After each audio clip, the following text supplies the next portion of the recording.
I-share ko lang sa inyo mga boss kung paano tayo makapanood ng TV kahit brownout gamit ang ating satellite finder na mayroon battery, ibig sabihin charge, at SkyDirect na mayroon antenna. Inalay na natin. Sabihin ko gumagana na yan. Mayroon ng video. Takpan lang muna natin para maiwasan natin ang copyright. Ito ang kanyang output, 12 volts output. Ito naman sa pag-charge. Ayan. Bagong charge lang natin yan. Ito ang mayroon battery. Ito naman ang SkyDirect, dahil mayroon ng SkyDirect ngayon, bagong SkyDirect 2025. Ito ang kanyang input.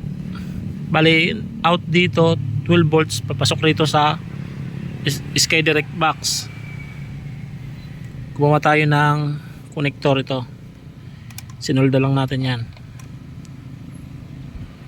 tapos punta rito sa box. Ayan. So, yung antenna, walang tornilyo pero gumagana yan mga boss. Ayan. Kahit brownout, basta nakapag-charge lang tayo sa ating satellite finder. Ito tina-charge. Dito naman mayroon siyang audio video connector. Ito pinagdugtong lang yan dyan. Tapos ito may audio video in, tapos out. Bali inalagay natin dito sa in, out ng audio video sa SkyDirect, ganyan. Mag-in naman siya rito sa satellite finder. Ito ay ginagamit natin sa pag-align ng mga antenna. Ayan. Wala siyang easy line na kuryente dahil nga sa battery nakakonect. Ayan. Ito ang sa antenna, galing sa antenna.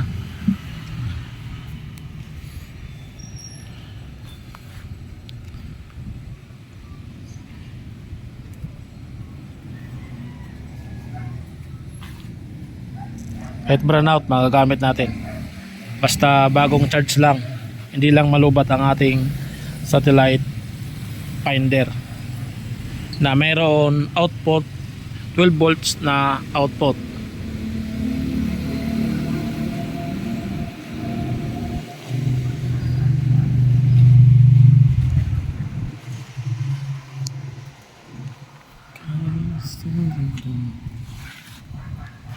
Nilagyan natin ng pabigat para hindi maano sa hangin.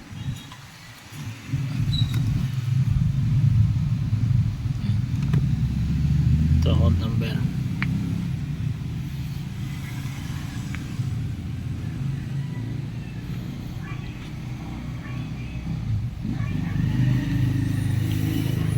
Sa tagal, gano'n naman katagal yan bago malubat? Siguro ano yan, abot yan ng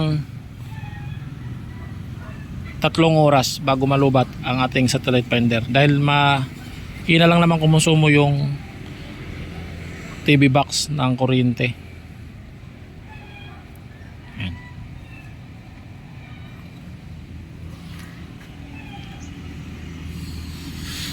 Ulitin lang natin, audio video out mula rito sa SkyDirect, papasok naman dito sa satellite finder, at yung pinagkukunan naman ng power supply nitong SkyDirect box ay dito.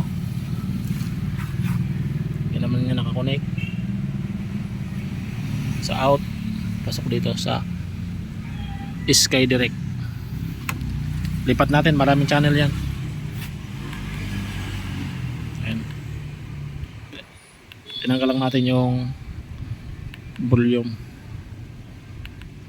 Gumagana yan mga boss.